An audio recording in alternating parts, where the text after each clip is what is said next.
Ang pangalan ko po si John Hardy Mailig. Francibel R. Otkin. Romily Joy L. Platon. JD Mailig. Para May. Rizalyn Belsa. Ako po si Russell A. Belsa. Ako po si Michael Belsa. Ako po si Romeo L. Platon Jr.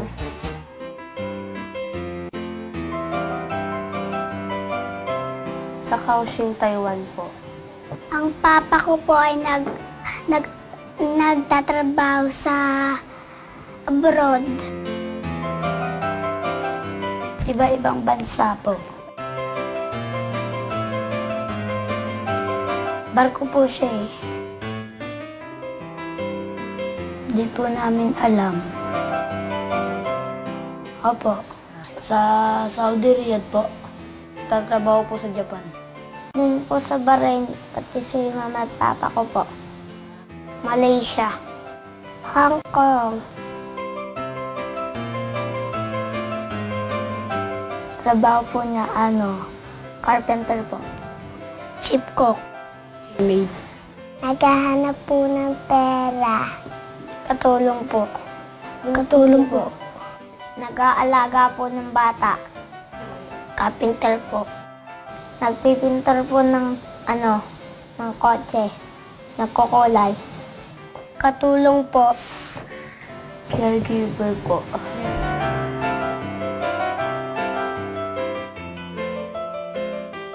Nag-aalaga po siya ng 2 matanda sa loob po ng condominium. Pero dahil bata pa ako hanggang tingin na lang, susubaybayan kita mula ngayon mabibilang at ilang tulog na lang. Siguro siyang milyon. Magwi-wish ako kay Lord sana bumilis ng panahon.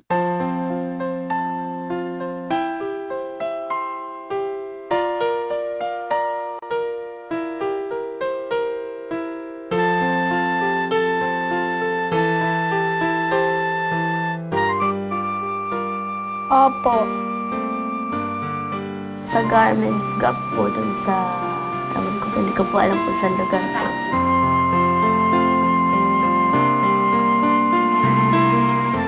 Kasi po kulang po yung pambayad namin sa utang.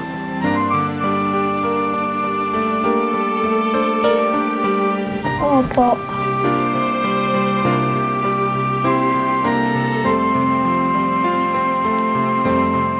Nawalan po kasi ng trabaho. Para mabuhay ang mga pamilya namin. Para po makapag-aral. Kasi mahirap na po kami ng si mama. Ayaw niya po dito.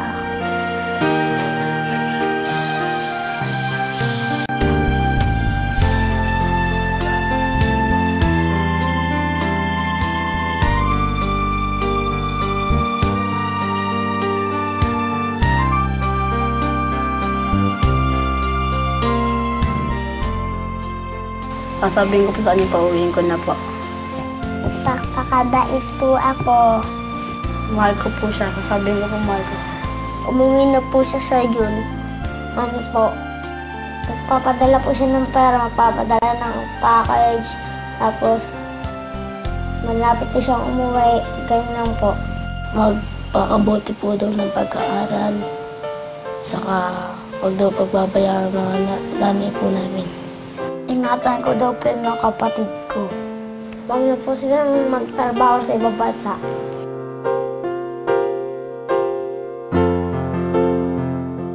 Hindi po. Malungkot po kasi kami.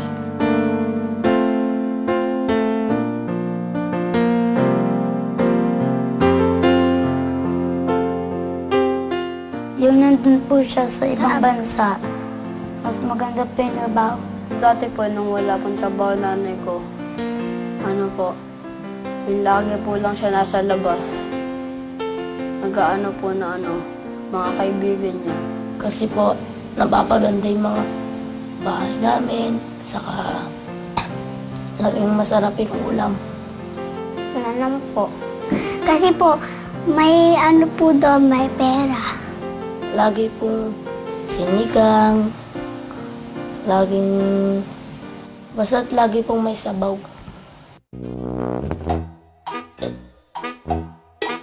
Ano po, wala pong buhok. Maganda po siya. Gwapo po. Maganda. Gwapo rin po.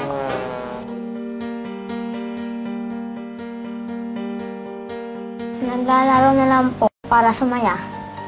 Pinagdadasal. Makarating po siya dito.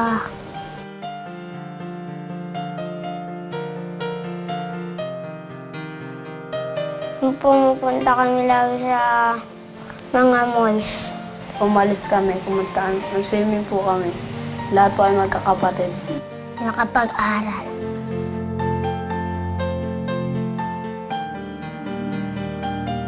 Opo. Nagagastos din po kasi po nagbabayad din po kami ng mga utang. Tsaka po ilaw. Saan po tinapay po ni nanay kung ano yung pera. Nilalagay po sa alakansya. Sabi ni nanay, huwag daw muna daw bilangin eh. Sabi ni Inay, wag maghintay, wag nang umasa. Pero sabi ni Ama, maghintay hanggat nakakaya. Tsaka, wag daw magmamadali. Kung ayaw daw ang buhay ko, ay magkamali-mali. Office. Ano po, computer programmer po. Engineering po. Mag-ayos ng mga bangka. Doctors. Carpenters po. Dentista. Ayun po yung gusto ni Papa ko sa akin. Nurse. Engineer po.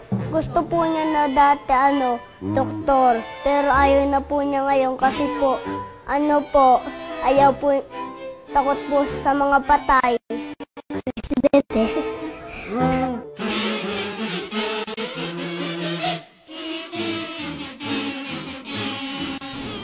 Hindi na po.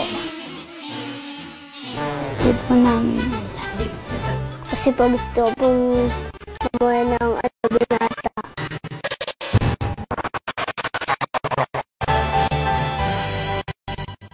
Hindi po. Opo. Apa. Hindi ko po sigurado.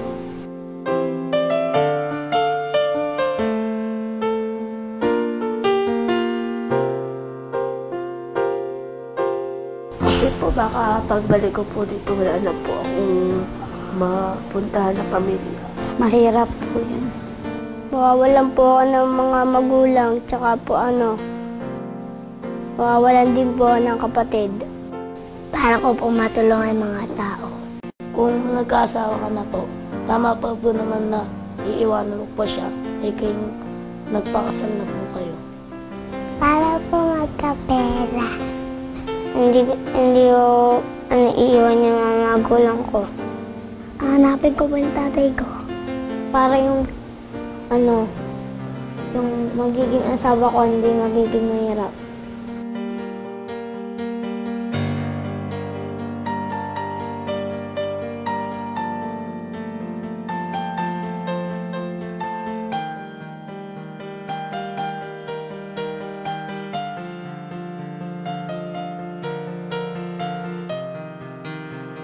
Ang bayani ay matulungin.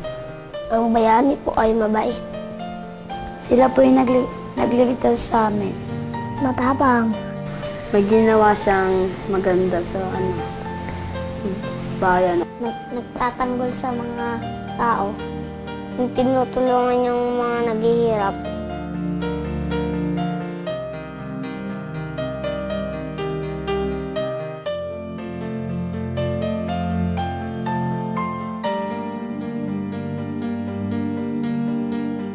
Ang tatay ko ay bayani kasi nagtatrabaho po siya dun sa abroad. Kaya po nagiging maginawa ang buhay ng mga tao, ng buhay namin po. Hindi po kasing magbuwis ng buhay. Tumutulong siya sa mga may sakit. Nung i-day off daw po niya, isisave na lang daw po niya para makaipon. Kasi po nagtitiis po sila dun sa ibang bansa. Kahit na hindi makasama yung pamilya nila. Handa po nilang ipagbalik yung pamilya nila para po kumita. Para hindi po kami malungkot.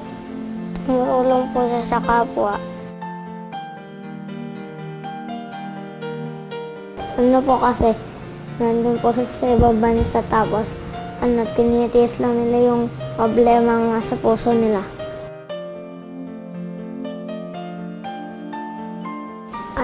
Pagdating niya po doon, iiyak po siya kasi hindi niya nakikita kami. Namimiss ko na po sila eh. Umuwi na po. Huwag na po silang magtrabaho sa ibang bansa.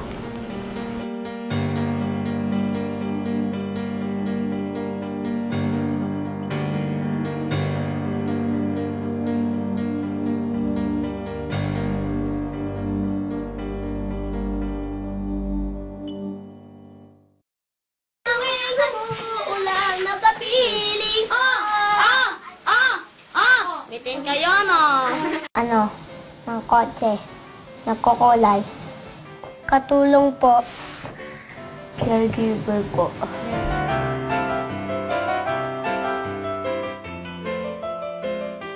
Nag-aalaga po siya ng 2 matanda sa loob po ng condominium. Pero dahil bata pa ako, hanggang tingin na lang, susubaybayan kita mula ngayon mabibilang at ilang tulog na lang. Siguro sa akin yun. Magwi-wish ako kay Lord, sana bumilis ng panahon.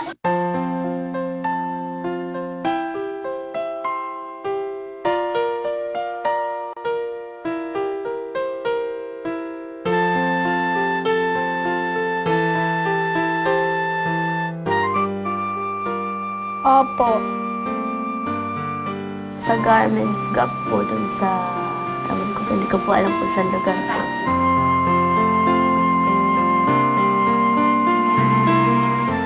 Kasi po kulang po yung pambayad namin sa utang.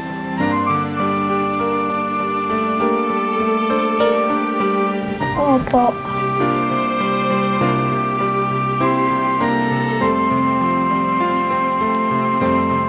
Nawalan po kasi ng trabaho. Para mabuhay ang mga pamilya namin. Para po makapag-aral. Kasi mahirap na po kami ng si Mama. Ayaw niya po dito.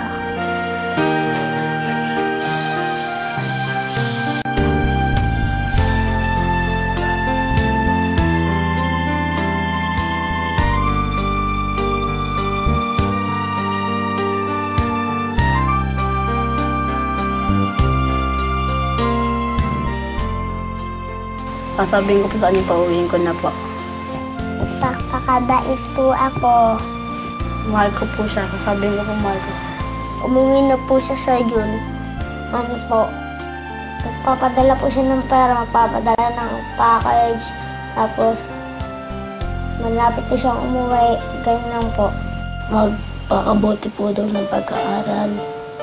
Saka, huwag daw pagbabayaan ng mga nanay po namin. Ingatan ko daw po yung mga kapatid ko. Huwag na po silang magtrabaho sa ibang bansa.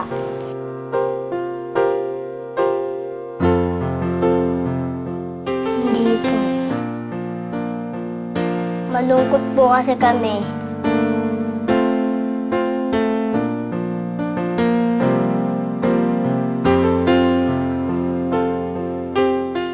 Yung nandun po siya sa ibang bansa, mas maganda po yung trabaho. Dati po, nung wala pong trabaho nanay ko, yung lagi po lang siya nasa labas. Nag-aano po na mga kaibigan niya. Kasi po, napapaganda yung mga bahay namin. Saka, laging masarap yung ulam. Wala naman po. Kasi po, may po doon, may pera. Lagi pong sinigang. Basta't lagi pong may sabaw.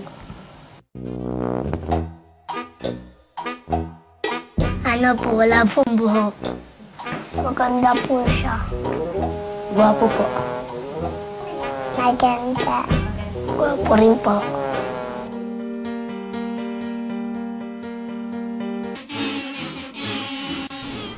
Hindi na po. Hindi po namin. Kasi pag gusto pong umuwi ng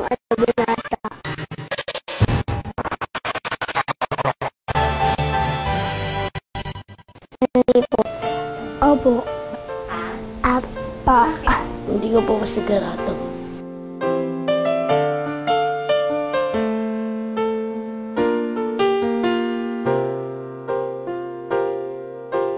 Kasi po baka pagbalik ko po dito, wala na po akong mapuntahan na pamilya. Mahirap po yan. Mawawalan po ako ng mga magulang, tsaka po mawawalan din po ako ng kapatid. Para ko po matulungan yung mga tao. Kung nagkaasawa ka na po, tama pa po naman na iiwanan mo po siya, eh kayong nagpakasal na po kayo. Para po magkapera. Hindi ko iiwan yung mga magulang ko. Hanapin ko po yung tatay ko. Para yung magiging asawa ko hindi magiging mahirap.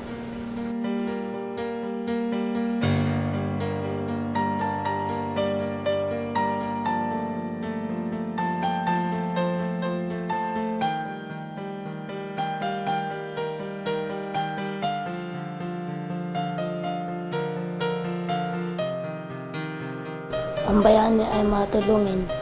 Ang bayani po ay mabait. Sila po yung nagliligtas sa amin. Matapang. May ginawa siyang maganda sa bayan. Nagtatanggol. Naglalaro na lang po para sumaya. Pinagdadasal. Makarating po siya dito.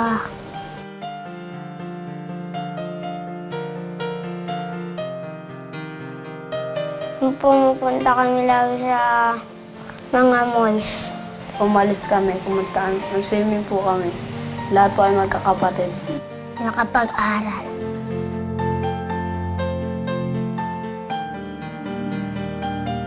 Opo. Nagagastos din po kasi po nagbabayad din po kami ng mga utang. Tsaka po ilaw.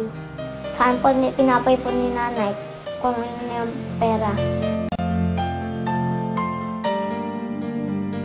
Nilalagay po sa alakansya. Sabi ni nanay, huwag daw muna daw bilangin eh. Sabi ni Inay, wag maghintay, wag nang umasa. Pero sabi ni Ama, maghintay hanggat makakaya. Tsaka, wag daw magmamadali. Kung ayaw daw ang buhay ko, ay magkamali-mali. Office. Ano po, computer programmer po. Engineering po. Mag-ayos ng mga bangka. Carpenters po. Dentista. Ayun po yung gusto ni Papa ko sa akin. Nurse. Engineer po. Gusto po niya na dati doktor. Pero ayaw na po niya ngayon kasi po, ayaw po, takot po sa mga patay. Presidente.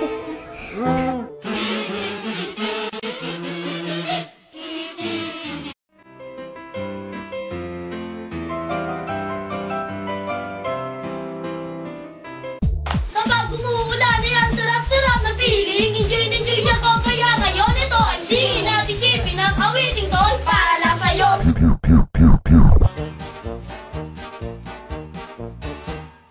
Ang pangalan ko po si John R. Di Mailig.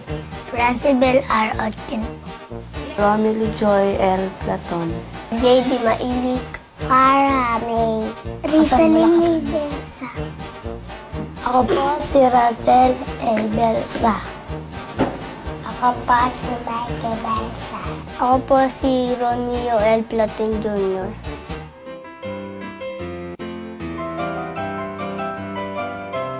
Sa Kaohsiung, Taiwan po. Ang papa ko po ay nagtatrabaho sa abroad. Iba-ibang bansa po. Barko po siya eh. Di po namin alam. Opo. Sa Saudi Riyadh po. Tatrabaho po sa Japan. Dun po sa Bahrain, pati si mama at papa ko po. Malaysia. Hong Kong. Trabaho po niya, carpenter po. Chip cook. Maid. Naghahanap po ng pera. Katulong po. Katulong po. Nag-aalaga po ng bata. Carpenter po. Nagpipintor po ng